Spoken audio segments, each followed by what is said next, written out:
నమస్తే, this is శౌర్య. జగన్ తమిళ రాజకీయాలకి జగన్ కి అసలు సంబంధం ఏంటి? విజయ్ జగన్ ఎందుకు దగ్గర అవుతున్నారు, లేదా ఆల్రెడీ దగ్గర అయ్యారా? విజయ్ జగన్ డైరెక్షన్ లోనే ఏమైనా నడుస్తున్నాడా? ఇది వినిపిస్తుంది, ఎందుకో తెలియదు ఎక్కువగాను. ఎందుకంటే ఇప్పుడు జగన్ కూడాను ఈ గెలుపు తర్వాత చాలా మంది యువత కూడాను విజయ్ గెలిచిన తర్వాత మేకల్ని కోయడము, వాటి రక్తాలతో అభిషేకాలు చేయడం, సో ఇవన్నీ జగన్ స్ట్రాటజీ. అక్కడ ఆయన ఏదైతే చేశాడో అట్లాగే సేమ్ ఇక్కడ ఫాలో అవుతూ ఉన్నారు. అలాగే జగన్ కూడాను విజయ్ సోషల్ మీడియాను పట్టుకునే గెలిచేశాడు అని చెప్పేసి అంతా, మరి అది అంతా ఇంటెలిజెన్స్ ఉన్న వాళ్ళు అయితే ఇది మాట్లాడరు. సో మరి దానికోసం మళ్ళీ ఒక స్పెషల్ టీమ్ ని కూడా దించారు అని చెప్పేసి వినిపిస్తుంది. ఇవన్నీ ఎంతవరకు కరెక్ట్? ఎందుకంటే గ్రౌండ్ లెవెల్లో ఉన్న వాళ్ళకి బాగా తెలుస్తుంది, ముఖ్యంగా టీడీపీ కూటమి వాళ్ళకి. సో మనతో పాటు సూర్యదేవర్ లత గారు ఉన్నారు, టీడీపీ స్పోక్స్ పర్సన్. వారితో మాట్లాడదాం. Hi ma'am. ఏమంటారంటే జగన్ రప్పరప్ప మరలా విజయ్ రప్పరప్ప మొదలైందని అనుకోవచ్చా? ఎందుకంటే అసలు మొన్నంతా చూస్తే చాలా దారుణంగా, ఇదేంటి ఇలా చేస్తున్నారు, అసలు తమిళనాడులో ఇలా జరగడం ఏంటి, దట్టు విజయ్ ఫ్యాన్స్ అని అనిపించింది. అంటే విజయ్ గారిని చూసి నేర్చుకుంటున్నారా, జగన్ ని చూసి అక్కడ నేర్చుకుంటున్నారా అని అంటే, ఇక్కడ వీళ్ళు ఏం చెప్తారంటే వైసీపీ నాయకులు మమ్మల్ని చూసి ఫాలో అవుతున్నారు, మా కటౌట్ అట్లాంటిది, మా కటౌట్ పెడితే అంత విజయమే విజయమే. వాళ్ళ కటౌట్ ప్రతి పార్టీకి నాటి పెట్టుకుంటారు. మీకు అర్థం కాదు ఒకటి, ప్రతి పార్టీ దగ్గర కటౌట్ పెట్టుకుంటే ఏది గెలిచినా అది మామూలునే వచ్చింది అని చెప్పుకోవటానికి ఒక అవకాశం ఉంటది. కాబట్టి ప్రతి పార్టీ గురించి కూడా వాళ్ళు అదే చెప్పుకుంటుంటారు, గెలిచింది మాదే అంటారు.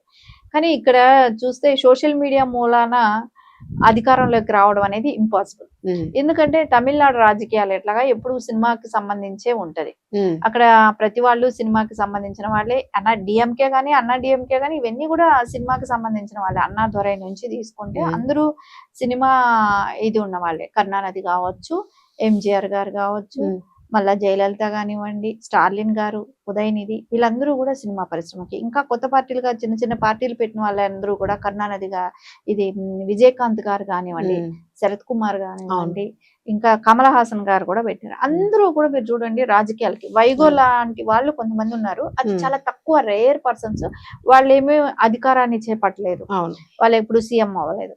కానీ ఇక్కడ అది ఓన్లీ సినిమా కాబట్టి, సినిమా హీరోగా ఉన్నారు కాబట్టి, ఆయన నోన్ ఫేస్ కాబట్టి, ఫ్యాన్ బేస్ అనేది బాగా ఉంది కాబట్టి, ఆయన పెట్టిన మీటింగులకు కూడా, బహిరంగ సభలకు కూడా కొంతమంది చనిపోవటం కూడా జరిగింది. అంటే అంత తొక్కిసలాట కూడా జరిగాయి కాబట్టి, అంత ఫాలోయింగ్ ఉంది కాబట్టి అది అక్కడ వర్కౌట్ అయింది.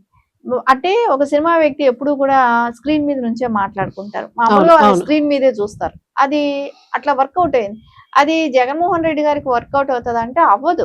ఇప్పుడు ఈయన కూడా సోషల్ మీడియా పిచ్చి పట్టుకొని, మనము హైదరాబాద్ లో పెద్ద సోషల్ మీడియా రన్ చేద్దాము, ప్రతిదీ మనం అక్కడ నుంచే మూవ్ చేసుకుందాం, మనం ఏం ప్రజల్లోకి వెళ్లాల్సింది మళ్ళీ అసెంబ్లీకి వెళ్లాల్సింది పని లేదు, మనం ఏమీ చేయకుండా మనకు ఆ సోషల్ మీడియా అందరి చేతిలో ఎట్లాగో సెల్ ఉంటుంది కాబట్టి సెల్ చూసుకొని ఓటేసేస్తారు. మనం కూడా రీల్స్ వీడియోలు చేసి పెడదామని చెప్పేసి అన్నాడంట ఆయన. అదే రీల్స్ వీడియోస్ చేసుకుంటా పెట్టుకుంటే దానికి లైకులు, షేర్లు, సబ్స్క్రైబర్లు అంతే.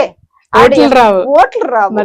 ఓట్లు కూడా వాళ్ళే అంటారు, మేము సెల్లులో బటన్ నొక్కుతున్నాం కదా, నువ్వు అప్పుడు తాడేపల్లి ఇంట్లో కూర్చొని బటన్ నొక్కేవాడి కదా, ఆ బటన్ మీద మేము ఇక్కడ నొక్కి చూస్తున్నాంలే, ఓటు పడిపోద్దులే అంటారు. మేము వచ్చేసేదేమో అక్కడ ఎవరికి కావాలంటే వాళ్ళకి వేసుకుంటాం, మాకు నచ్చిన వాళ్ళకి వేసుకుంటాము అంటారు. అది ఆ పరిపాలనలో ఉన్న లోపాలకి, ఆయన అంటే గతంలో 5 ఏళ్లలో ఆయన చేసిన లోపాలు ఇప్పుడు ప్రజల్లోకి వెళ్ళలేని పరిస్థితి. ఇప్పుడు వెళ్తే వాళ్ళు అడుగుతారు కదా, వ్యతిరేకిస్తున్నారు. అట్లీస్ట్ ఆయన నియోజకవర్గం పులివెందులకు వెళ్ళి కూడా అక్కడ వాళ్ళ సమస్యలు తెలుసుకోలేని పరిస్థితి ఉంది. అక్కడ వాళ్ళు వెళ్ళి వాళ్ళు ఏమైనా సమస్య చెప్తే 3 ఏళ్ళు ఆగండి అంటున్నారు, కళ్ళు మూసుకోండి పోతుంది, మళ్ళా 3 ఏళ్ళ తర్వాత మీరు నిద్ర లేవండి అంటున్నారు. అంటే 3 ఏళ్ళు పడుకోబెడుతున్నారు. మంత్రం 3 ఏళ్ళు కళ్ళు మూసుకుంటే పోతుంది. అదే కళ్ళు మూసి తెరిచే లోపల 3 ఏళ్ళు గడిచిపోతాయంట.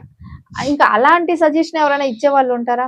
అంటే ఎవరైనా నియోజకవర్గంలో ఒక మన ఎమ్మెల్యే, మనం ఓటేసి గెలిపించిన ఎమ్మెల్యే వచ్చారు అని అంటే అందరూ కలవటానికి వెళ్తారు, వాళ్ళకు ఉన్న సాధక బాధకాలు ఏదో చెప్పుకుంటారు, వాళ్ళకి కావాల్సిన ఏదైనా ఉద్యోగం అంటారా, ఒక రోడ్డు బాగోలేదంటారా, ఒక ఎంఆర్ఓకో, ఒక ఆర్డీఓకో, కలెక్టర్కో ఏదో ఒకటి ఒక ఫోన్ చేసి నువ్వు చెప్పి చేయించాల్సిన పనులు ఉంటాయి.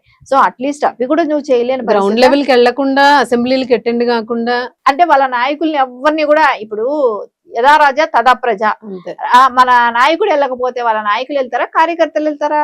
ఎవరు వెళ్లాల్సింది పనిలేదు. మీరు కూడా మండలాల వారీగా కూడా సోషల్ మీడియా పెట్టుకోండి. మీరు యూట్యూబ్‌లోనో లేకుండా ఉంటే స్క్రిప్ట్లు వీడియోలు చేసుకొని, చేయండి. వీడియోలు చేసుకోండి, ఇచ్చేసుకోండి. ఉమ్, సో దీని మూలాన ఓట్లు పడతాయి అనుకోవటం వచ్చి ఆయన అవివేకానికి ఉమ్. ఇదో పెద్ద ల్యాండ్ మార్క్ లాగా తయారైపోయారు. ఏంటంటే ఆయన ప్రతిదీ మనం చూసుకున్నాం 3 రాజధానులు. నేను ఇంకా ఆయన సోషల్ మీడియా ఇది పెట్టండి, నేను ఈ మావిగన్లు చెప్తా ఉంటాను, అవే వేయండి ప్రజలకు తెలుస్తుంది. అవును. మావిగన్ని గురించి మీరు ఇంకొంచెం ఎక్కువ చెప్పండి. ఇట్లాంటి మాటలు మాట్లాడతారు. 3 ఏళ్ళు కళ్ళు మూసుకొని తెరిస్తే అయిపోతది. ఇట్లాంటి వాటి మీద ఇంకా మీమ్స్ మీరే చేయండి. ఎవరికో ఎందుకు అపోజిషన్ పార్టీకి వాళ్ళకి ఇచ్చి వాళ్ళు మీమ్స్ చేయటం ఆ ఎందుకు? మీమ్స్ మీరే మనమే చేసేసుకుందాం. మనమే చేసేసుకుందాం అన్నట్టు ఉంది ఆ అదే పరిస్థితి. లేటెస్ట్ గా విజయసాయి రెడ్డి గారు కూడా డిజిటల్ మీడియాకి సంబంధించి ఓపెన్ చేశారు ఆయన కూడా. అవును. మరి ఇది ముందే ప్లానింగ్ ఉండి మళ్ళీ ఇదేనా లేకపోతే విజయసాయి రెడ్డి గారు చెప్తున్నారు కానీ నేను వ్యవసాయం చేసుకుంటాను, ఉమ్, నేను రాజకీయాలకి దూరంగా ఉంటాను అవును. అని రాజకీయ అంటున్నారు కానీ సన్యాసం రాజకీయ తీసుకుంటాను. సన్యాసం అంటారు కానీ అదేం కాదు. ఆయన డిజిటల్ మీడియా ఈ రోజు పెట్టడం అయినా కానివ్వండి, ఆయన అప్పుడప్పుడు ప్రెస్ మీట్ పెట్టి కూడా చెప్తున్నారు. జగన్మోహన్ రెడ్డి గారిని అంత విమర్శిస్తా అంటే మీరు ఎవరు ఎందుకు మాట్లాడటం లేదని కూడా మాట్లాడారు ఈ మధ్య. ఉమ్, అంటే సజ్జల గారిని అడుగుతున్నట్టున్నారు ఆ మాట. అదే అదే ఆయన అడుగుతున్నారు. ఆయన అడుగుతున్నట్టున్నారు. అంటే వాళ్ళల్లో వాళ్ళకున్న కాంపిటీషన్. సెకండ్ ప్లేస్ లో అది వరకు విజయసాయి రెడ్డి గారు ఉన్నారు, ఇప్పుడేమో సజ్జల ఉన్నారు. సో ఇప్పుడు ఏంటంటే నేను బయట వెళ్ళిపోయాను కదా, నేను బయట వచ్చేసినా మీరు ఆయన సేవ్ చేయలేకపోతున్నారు అనేది ఈయన బయట నుంచి అంటున్నారు. సరే నేను ఇప్పుడు సోషల్ మీడియా మూలాన ఇంత పెద్ద ప్లాట్ఫామ్ నేను క్రియేట్ చేసి రీల్స్ నేను అవి నేనే చేస్తాను. చేసి జగన్మోహన్ రెడ్డిని నేను కాపాడుతాననే ఉద్దేశంతో పెడుతున్నట్టున్నారు నెక్స్ట్ కానీ ఎలక్షన్ నేను గెలిపిస్తాననే ఒక ఉద్దేశంతో ఆయన సోషల్ మీడియా పెట్టడం అన్నా జగన్మోహన్ రెడ్డి గారి కోసమే చేస్తా ఉంటారు. ఆయన అనేది నేను రాజకీయాలకు దూరంగా ఉన్నాను అని అనటం అనేది అది పెద్ద తప్పు అండి, తప్పది. ఎందుకంటే ఆయన జగన్మోహన్ రెడ్డి గారి కోసమే పనిచేస్తున్నాడు. అదంతా ప్రజల్ని తప్పుదావ పట్టించే దానికి మాట్లాడుతున్న మాటలే. ఆయన ఖచ్చితంగా జగన్మోహన్ రెడ్డికి సపోర్ట్ చేస్తూ రేపొద్దున ఆయనకి సెకండ్ ప్లేస్ కావాలనే దాంతోనే ఆయన ఉన్నారు. ఎందుకంటే ఎప్పటికైనా జగన్మోహన్ రెడ్డి గారు ఈ అక్రమ కేసులే కావచ్చు వీటిల్లో జైలుకి ఎప్పుడో ఒక్కసారి వెళ్తారు, వెళ్ళాలనే కోరుకుంటారు వీళ్ళంతా కూడా. ఎందుకంటే వెళ్తేనే కదా వీళ్ళకి కొంచెం ఫ్రీ హ్యాండ్ ఉంటది, రేపొద్దున వీళ్ళకి అధికారం వస్తది. ఆయన వెళ్తే మాకు అవకాశం ఉంటది కదా ఒక సీఎం గా అనే స్థాయిలో ఉంటారు. కాబట్టి ఇక్కడ వాళ్ళకున్న పార్టీని నిలబెట్టిన వాళ్ళం అవుతాము. ఈ లోపు జైలు నుంచి వస్తే అప్పుడు నిన్నే కూర్చోబెడతాము. ఎందుకంటే ఫ్యామిలీ కూడా లేదు కదండి, చెల్లెలు ఎవరు లేరు, యాక్టివ్ గా తల్లి లేదు. సో ఎవరు లేనప్పుడు మేమే అవుతాం కదా అనే ఒక ఉద్దేశంతో కాంపిటీషన్ నడుస్తుంది. అంటే నేను బయట వచ్చినా నేను ఆయన కోసం సేవ్ చేస్తాను అన్నట్టు. నేను సోషల్ మీడియా నడిపి నేను రకంగా పార్టీని అయితే నిలబెడతాం, జగన్ ని నిలబెడతాం అంతే. మొత్తానికి ఏదైనా విజయ్ కి జగన్ కి కంపేర్ చేస్తున్నారు. నిజంగా ఇది ఎప్పటికైనా బయటకు వస్తుంది. నిజంగానే జగన్ ఆ సలహా పాటించే విజయ్ నిజంగానే ముఖ్యమంత్రి కనుక అయిపోతే. మీరు ఎందుకండి మొన్న అంటున్నారు కదా వీళ్ళేమో మేము గెలిపించాము మా కటౌట్ అన్నారు కదా, కానీ వాళ్ళ ఎమ్మెల్యేలు తిడుతున్నారు. తెలియదంట కదా అసలు వీళ్ళు ఎవరో తెలియదు. మేము అంటే టీ నగర్ ఎమ్మెల్యే ఆనంద్ అని అతను మాట్లాడారు. అసలు వీళ్ళెవరో మాకు తెలియదు, వాళ్ళకంత స్థాయి ఉండి వాళ్ళ కటౌట్లు అంత పనిచేసేటట్టుంటే వాళ్ళ రాష్ట్రంలో వాళ్ళు గెలిచేవాళ్ళు కదా, వాళ్ళ రాష్ట్రంలోనే డిపాజిట్లు రాని వాళ్ళు మమ్మల్ని వచ్చి వాళ్ళు గెలిపించేది ఏంటి, వాళ్ళకి అపోజిషన్ స్థానం కూడా లేదు కదా వాళ్ళ రాష్ట్రంలో, మమ్మల్ని వచ్చి వాళ్ళు గెలిపించేది ఏంటి అని మాట్లాడారంట టీ నగర్ ఎమ్మెల్యే ఆనంద్. సరిపోయింది మొత్తానికి. ఏదో ఈ కట్అవుట్లు ఎలా ఉన్నాయంటే ఈ యంత్రాలు కడుతుంటారు కదా, ఆ యంత్రాలు కట్టినట్టు ఈ కట్అవుట్లు పెట్టి అది అంటే వాళ్ళల్లో కూడా ఇప్పుడు ఏంటంటే ఎవరైతే టీవీకే పార్టీ ఉందో వాళ్ళు కూడా వ్యతిరేకిస్తున్నారు. అది అర్థం చేసుకోవట్లేదు. మెచ్యూరిటీ ఇంకా రావాలి మేడం. మెచ్యూరిటీ లేదంటే వాళ్ళ నాయకుడికి మెచ్యూరిటీ లేదు, ఇంకెవరికి వస్తుంది మెచ్యూరిటీ? అదే ఇప్పుడు నాయకుడికి ఉంటే మెచ్యూరిటీ ఉన్న వాళ్ళైతే మావి గన్లు ఆ గన్లు ఈ గన్లు అని పెట్టరు. ఆయనకే లేనప్పుడు వాళ్ళ కార్యకర్తలకు కానీ వాళ్ళ నాయకులకు కానీ ఏముంటది చెప్పండి? వాళ్ళ అధినాయకుడికే లేదు.